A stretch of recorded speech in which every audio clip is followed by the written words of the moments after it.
Olá, amigos! Bom, hoje eu vou falar para vocês um pouco sobre a questão da comunicação celular. Esse é um assunto extremamente importante porque ele também se torna chave na compreensão de determinados mecanismos fisiológicos que nós estudamos.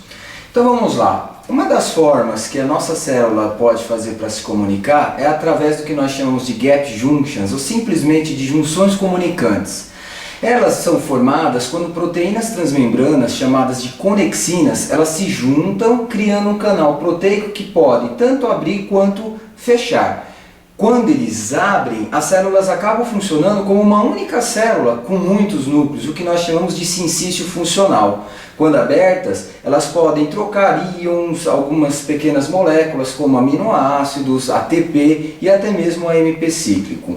Uma outra forma de comunicação celular é o que nós chamamos de comunicação autócrina e parácrina. Aqui vai uma dica.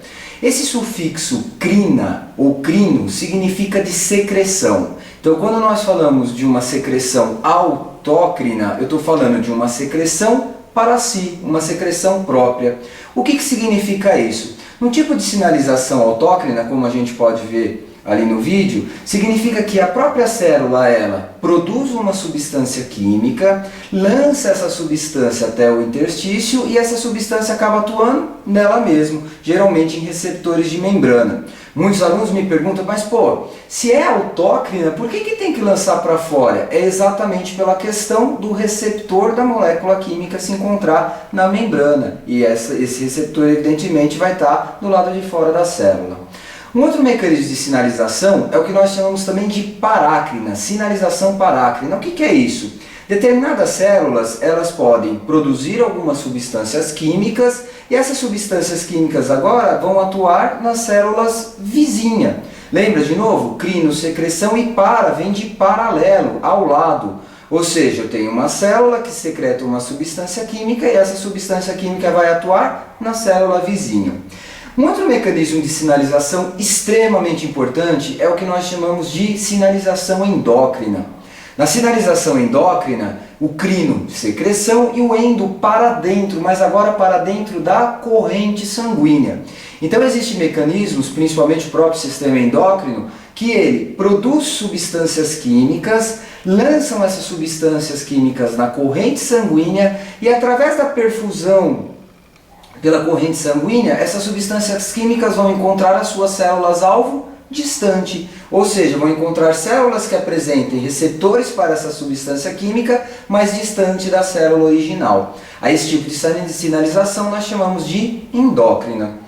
Um outro tipo de sinalização muito parecido com a endócrina, com uma diferença fundamental, é o que nós chamamos de sinalização neuroendócrina. Como o próprio nome diz, a diferença é que na endócrina eu tenho uma célula que produz a substância química, lança no sangue para uma célula-alvo distante, e agora eu tenho um neurônio. Então existem neurônios que produzem substâncias químicas e lançam diretamente essas substâncias no sangue para encontrarem células-alvo distante. Um exemplo disso é o próprio neurônio magnocelular, produtor da vasopressina, que é o hormônio, ou hormônio antidiurético, que é um hormônio que é produzido lá pelos núcleos superiores do hipotálamo e vai atuar lá no seu rim.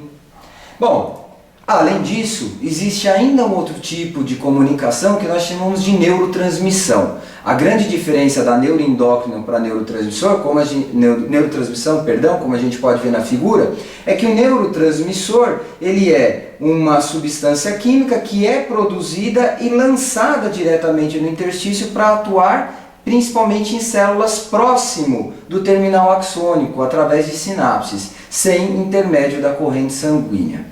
Bom, amigos, então é isso que eu queria falar para vocês hoje. Até a próxima!